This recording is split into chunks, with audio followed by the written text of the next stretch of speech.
Shalom Bapak Ibu Jemaat yang dikasihi Tuhan. Puji Tuhan pada hari ini kita bisa kembali berbakti dan selamat memasuki akan bulan September ya, minggu yang pertama. Karena kita bersyukur sudah melewati bulan Agustus dan sangat-sangat menegangkan tentunya Bapak Ibu sekalian. Sehingga masa-masa waspada yang kita lewati selama minggu ini, dan puji Tuhan tidak terjadi apa-apa. Memang di Jakarta masih ada demo-demo, tetapi kita bersyukur juga karena di tempat kita sudah aman dan kondusif beberapa waktu ini. Pada pagi hari ini kita akan bersama-sama menerima sabda Tuhan dengan tema yaitu mimpi versus kebenaran. Mari Bapak Ibu sekalian, pertama-tama kita membuka Alkitab kita di dalam Pengkhotbah pasal 5 ayat 2. Mungkin nanti kalau ada di layar LCD.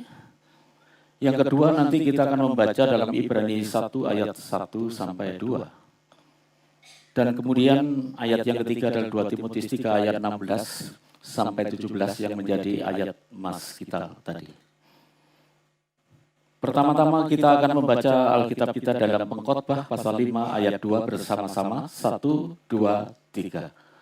Karena sebagaimana mimpi disebabkan oleh banyak kesibukan, demikian pula percakapan bodoh disebabkan oleh banyak perkataan.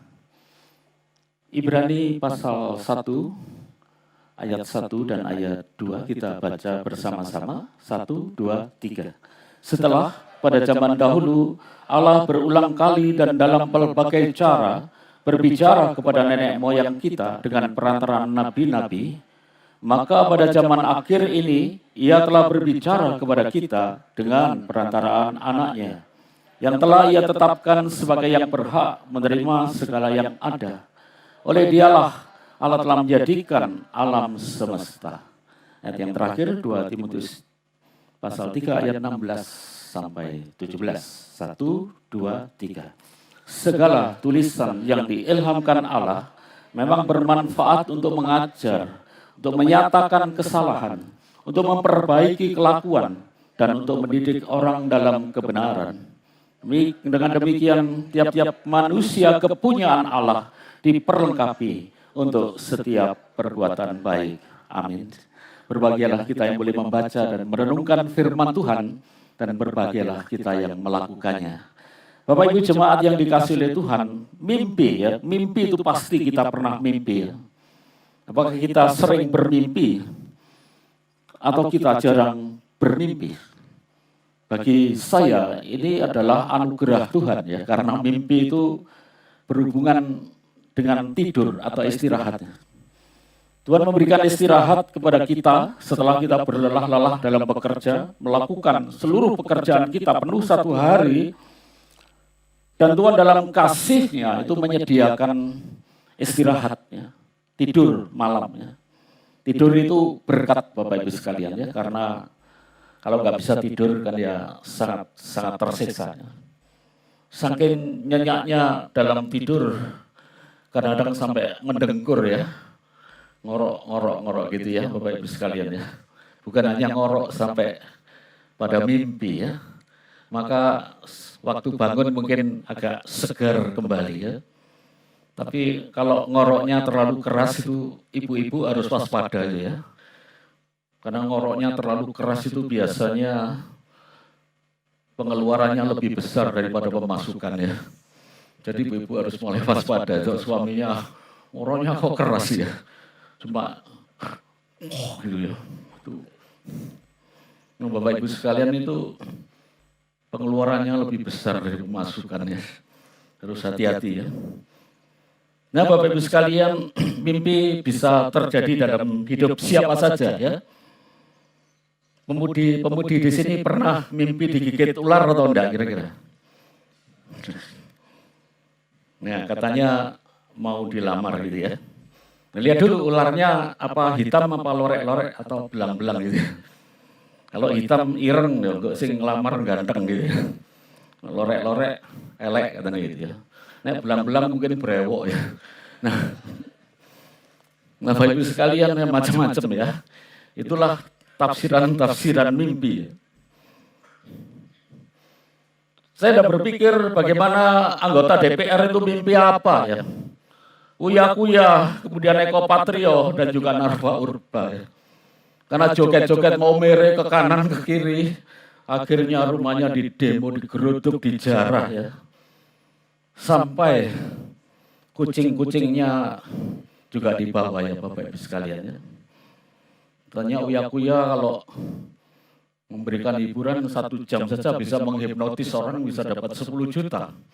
Tapi dia tidak mampu menghipnotis waktu kucingnya dibawa Bapak Ibu sekalian ya. Tidak bisa menghipnotis juga.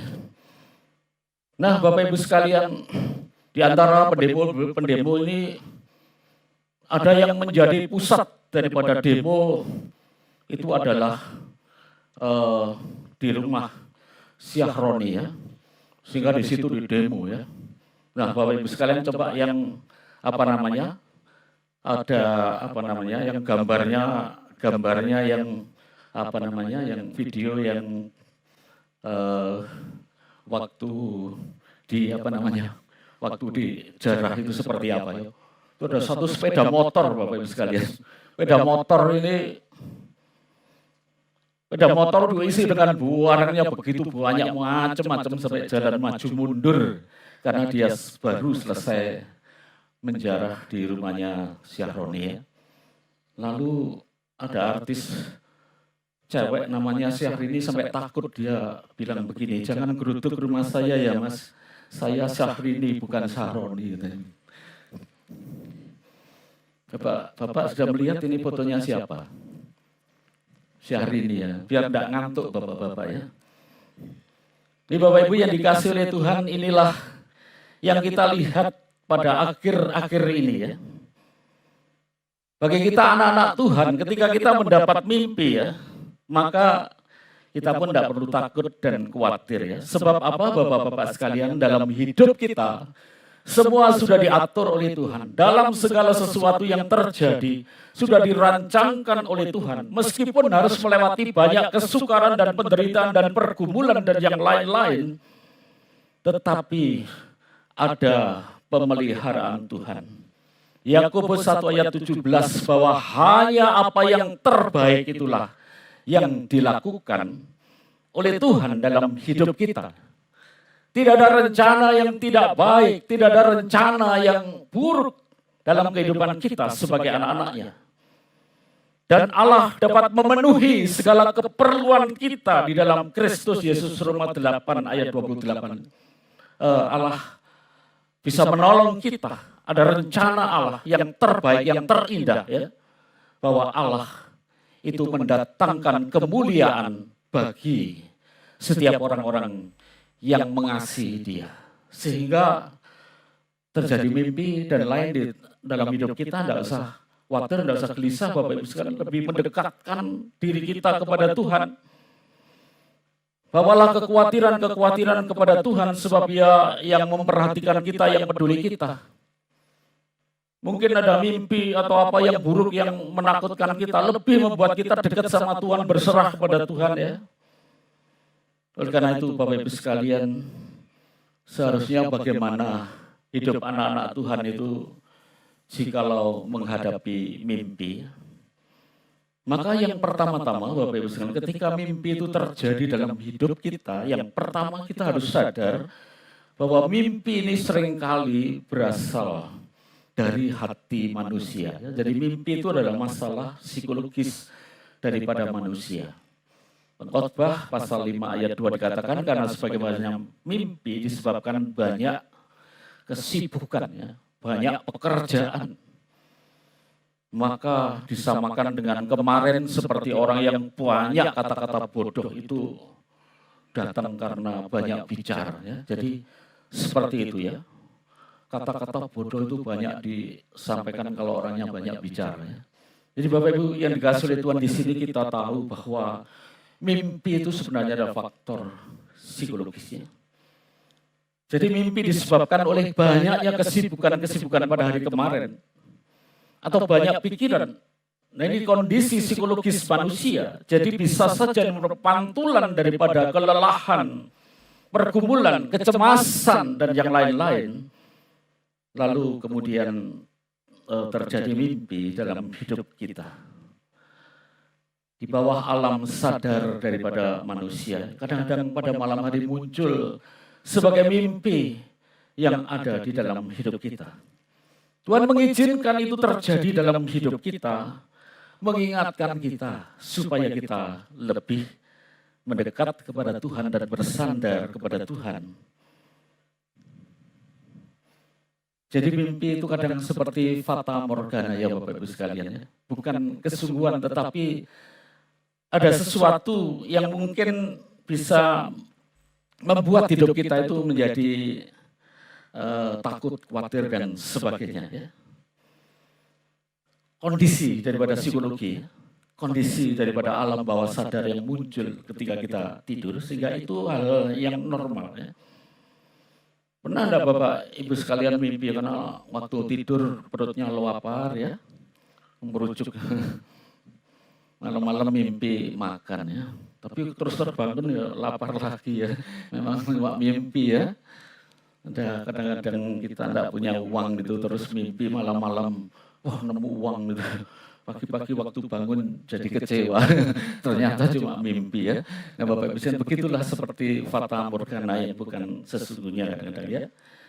Tetapi kita makin berserah dan percaya kepada Tuhan, Filipi 4 ayat 19, sebab Allah akan memenuhi segala keperluan kita di dalam Kristus Yesus ya. Jadi di dalam kekayaan, menurut kekayaan kasih karunia di dalam Yesus Kristus ya. Kita Allah yang bisa menolong kita, yang bisa memenuhi segala kebutuhan kita. Bagi banyak orang, mimpi itu kadang-kadang menjadi pertanda sesuatu yang akan terjadi dalam hidupnya. Jadi banyak orang-orang berpikir mimpi itu mempunyai arti dan makna yang berbagai macam. Memang benar Bapak Ibu sekalian ya, bisa berkat, bisa kemalangan, bisa sesuatu yang terjadi di masa yang akan datang. Ini biasa, hal yang seperti itu dipikirkan oleh banyak orang. Kalau mimpinya malam-malam buka radio ya, besok pagi pasti bertengkar ya. Nah katanya begitu ya Bapak Ibu sekalian. Hati-hati kalau ada malamnya mimpi nyetel radio ya hati-hati gitu ya. Supaya nggak sampai bertengkar. Lalu giginya tanggal sebelah atas, mungkin ada orang tua yang akan meninggal. Kalau giginya tanggal yang bawah, mimpinya begitu, mungkin saudara yang akan meninggal. Bapak Ibu sekalian, ini adalah ikatan psikologi yang sangat kuat ya. Karena hubungan yang sangat dekat itu bisa hal itu memberikan peringatan kepada kita. Maka berbagai budaya mengartikan mimpi itu bermacam-macam sampai ada buku yang namanya tafsir mimpi ya. Jadi inilah Bapak Ibu sekalian orang-orang di sekitar kita itu sedemikian ini. Oleh sebab itu kita selalu harus waspada ya. Mimpi mungkin ada kebenarannya, tetapi kita harus kembalikan itu kepada firman Tuhan. Apa maksud dan kehendak Tuhan di tengah-tengah mimpi yang Tuhan izinkan terjadi dalam hidup kita.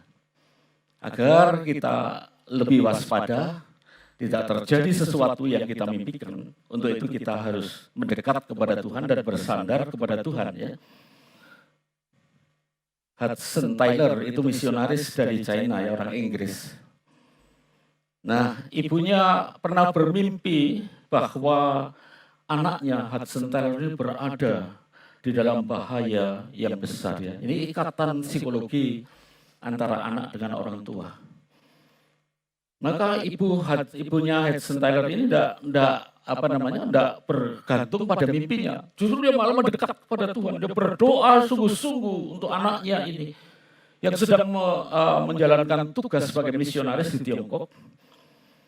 Dengan mengandalkan Tuhan dengan sungguh-sungguh berdoa sehingga Hudson Taylor itu bisa melewati akan masa-masa yang sulit di dalam pelayanannya. Sungguh saudara-saudara, bahwa Hudson Taylor adalah misionaris yang pertama di China yang tidak mudah pada waktu itu. Banyak sekali tantangan. Dan Tuhan menyatakan itu kepada ibunya sehingga ibunya berdoa dengan sungguh-sungguh. Kita bersyukur pada akhir-akhir ini banyak juga ya orang yang bermimpi. Di dalam pencariannya akan kebenaran dan mencari kebenaran.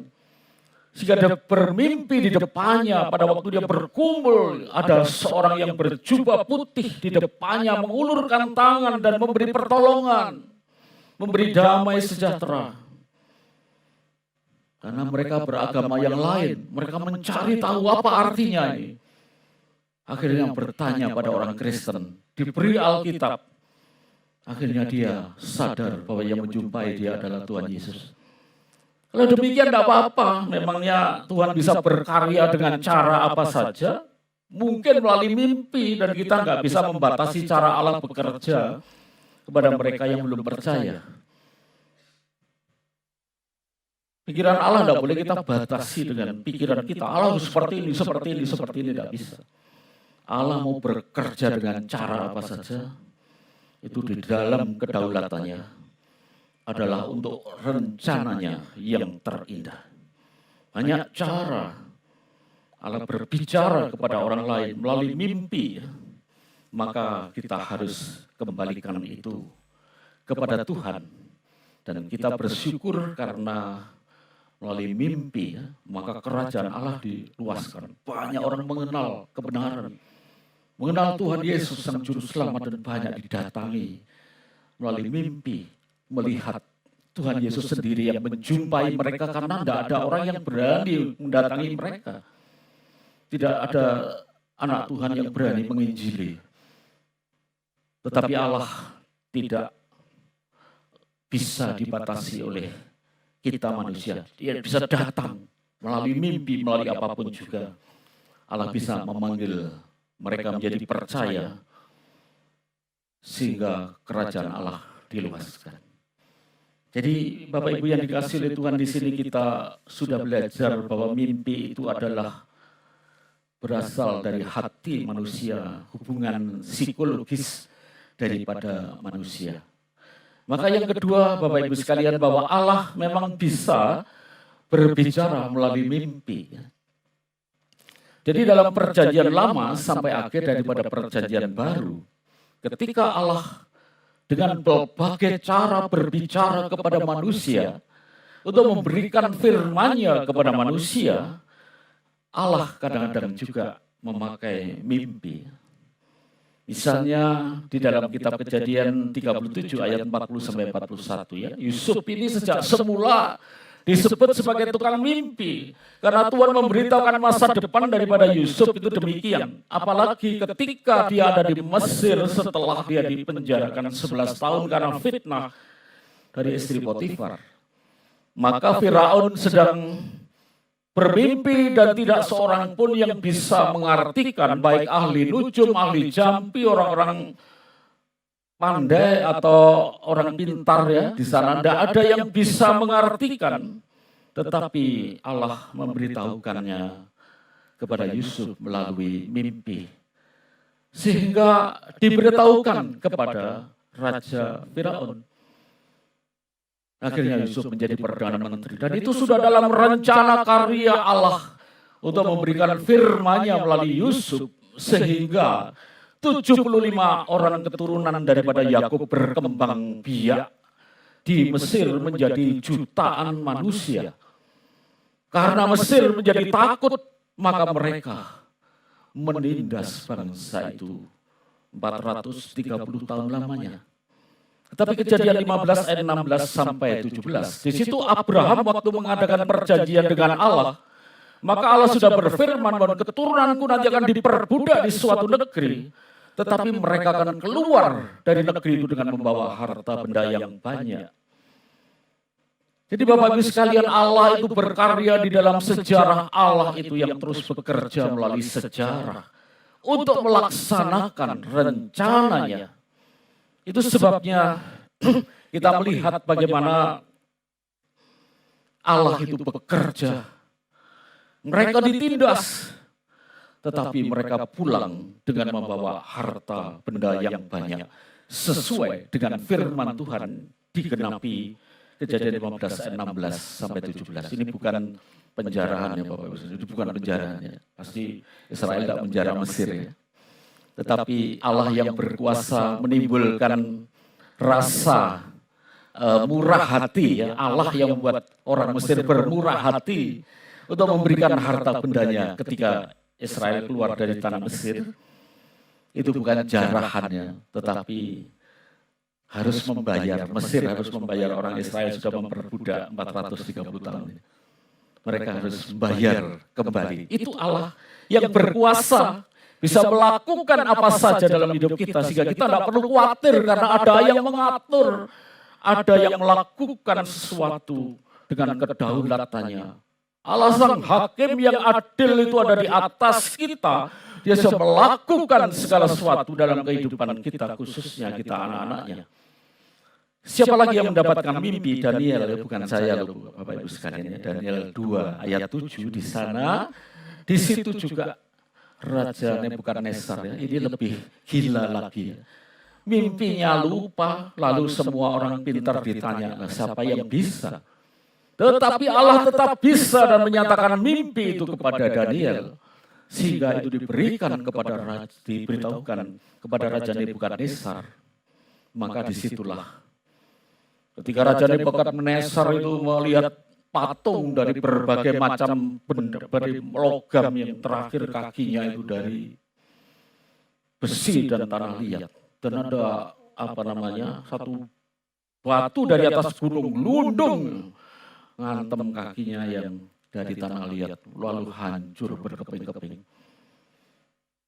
Nah Bapak Ibu sekalian, maksudnya apa? Bahwa kerajaan Babel akan runtuh, dimasuki, dijajah, berganti kepada Media Persia.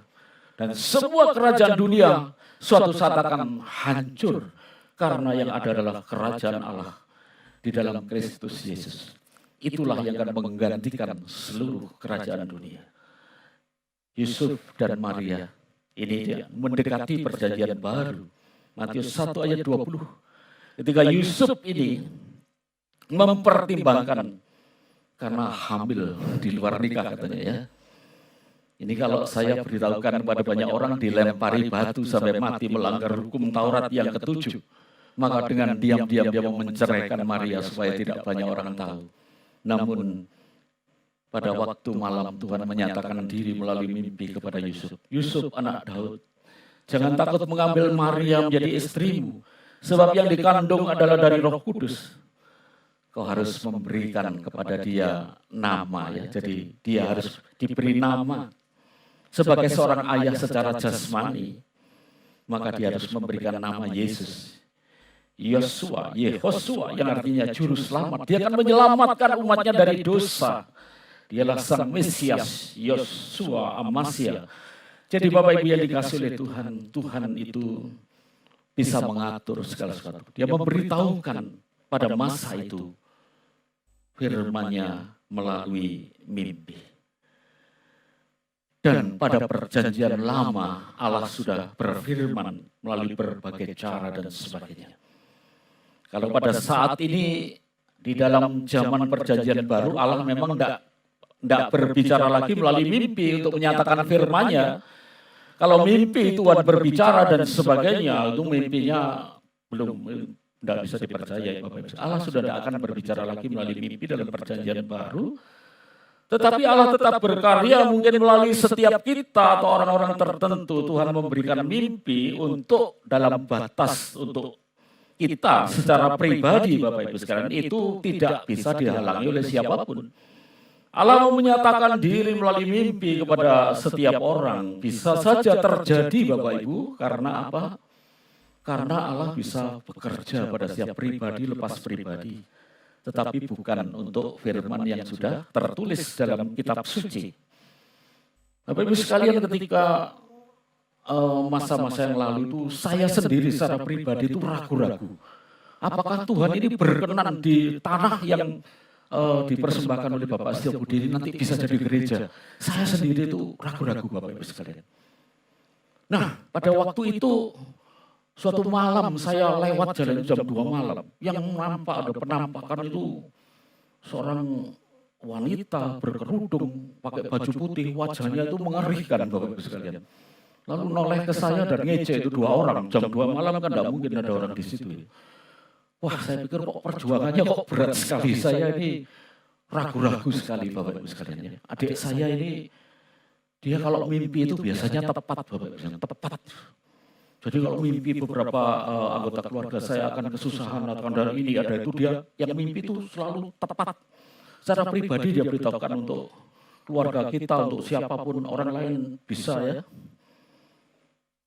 Karena seorang hamba Tuhan gembala sidang di Betel Indonesia, ketika itu dia akan meninggal dunia. Waktu itu dia memimpin, adik saya namanya Pinio ya. Pin, Om ini rumahnya sudah jadi. Itu rumahnya Om bagusin, sebentar lagi Om akan ke sana. Benar Bapak Ibu sekalian.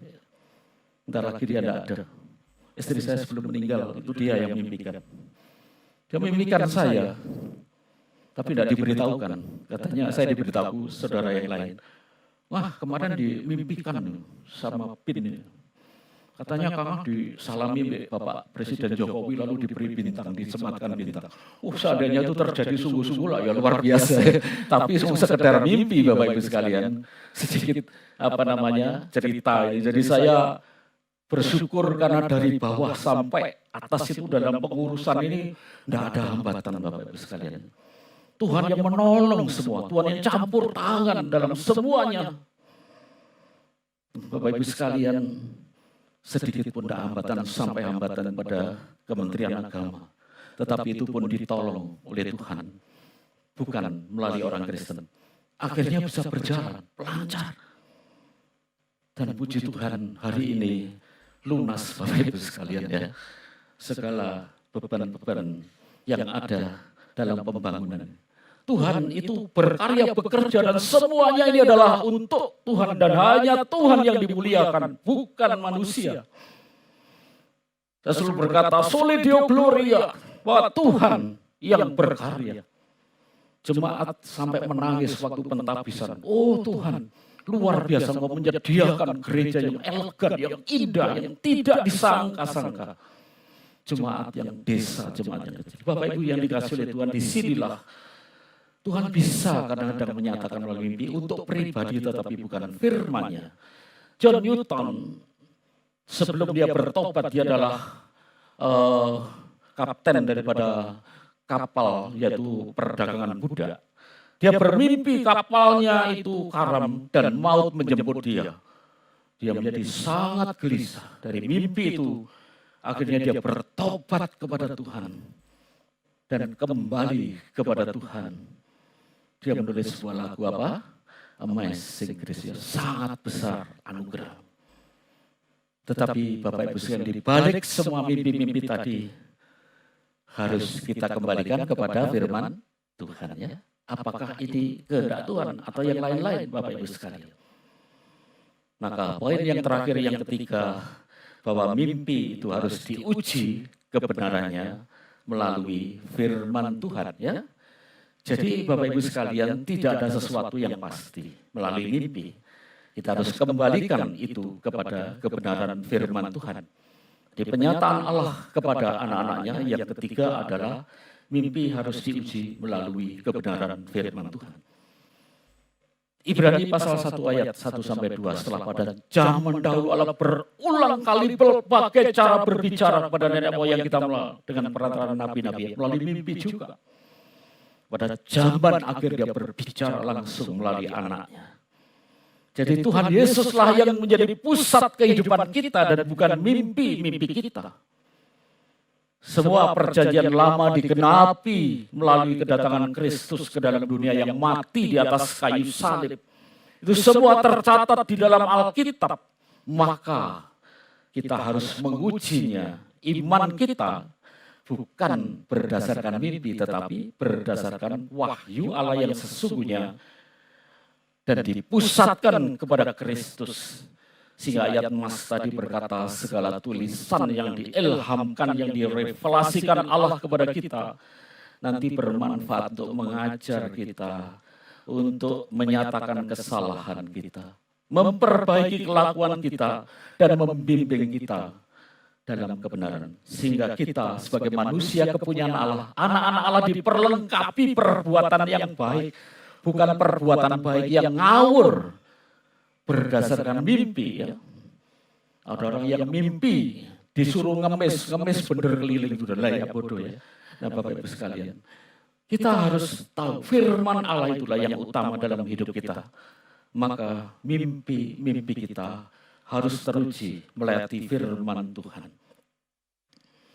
Seorang arsitek tidak akan membangun gedung berdasarkan mimpi ya. Yang membangun gereja itu adalah Bapak Teddy Gunawan ya, Insinyur Teddy Gunawan.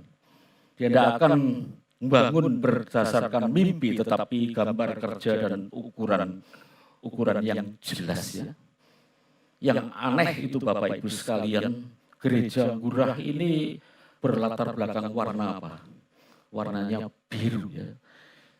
Itu warna kesukaan saya. Nah Bapak Ibu saya tidak pernah bayangkan dan saya tidak pernah mimpi, tidak pernah ingin. Tapi Tuhan itu waktu menyediakan kok tepat ini. Warna biru ini di dalam ajaran reform adalah warna anugerah ya. Allah menganugerahkan kepada jemaat.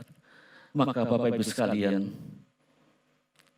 sebagai kesimpulan bahwa kehidupan rohani kita tidak boleh dibangun berdasarkan mimpi, tetapi di dalam kebenaran firman Tuhan dan Kristus yang harus menjadi pusat dalam hidup kita, bukan pada mimpi. Jikalau kita kekurangan hikmat, mau bertanya sesuatu kepada Tuhan, Yakobus 1 ayat 5, jika kau kekurangan hikmat, mintalah kepada Allah. Dia akan memberikan dengan murah hati dan dengan tidak membangkit-bangkit. Hal itu akan dikaruniakan kepada kita. Artinya, kita harus melekat pada Kristus. Memelihara saat teduh yang baik. Dan bertanyalah kepada Tuhan. Tuhan mau menjawab kita. Tapi jawaban Tuhan bukan melalui mimpi, tetapi melalui apa? Kebenaran firman Tuhan. Mungkin melalui renungan harian. Suara madu, melalui macam-macam, melalui khotbah dan sebagainya. Tuhan bisa menjawab kita. Sehingga yang diperlu dalam hidup kita, kalau mimpi versus firman Tuhan, maka hidup kita harus dibangun dengan berpusat pada Kristus dan berpusat pada kebenaran firman Tuhan.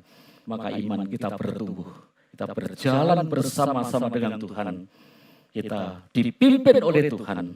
Sehingga hidup kita membawa kemuliaan bagi nama Tuhan. Immanuel, Tuhan menyertai kita semua. Amin. Mari kita berdoa.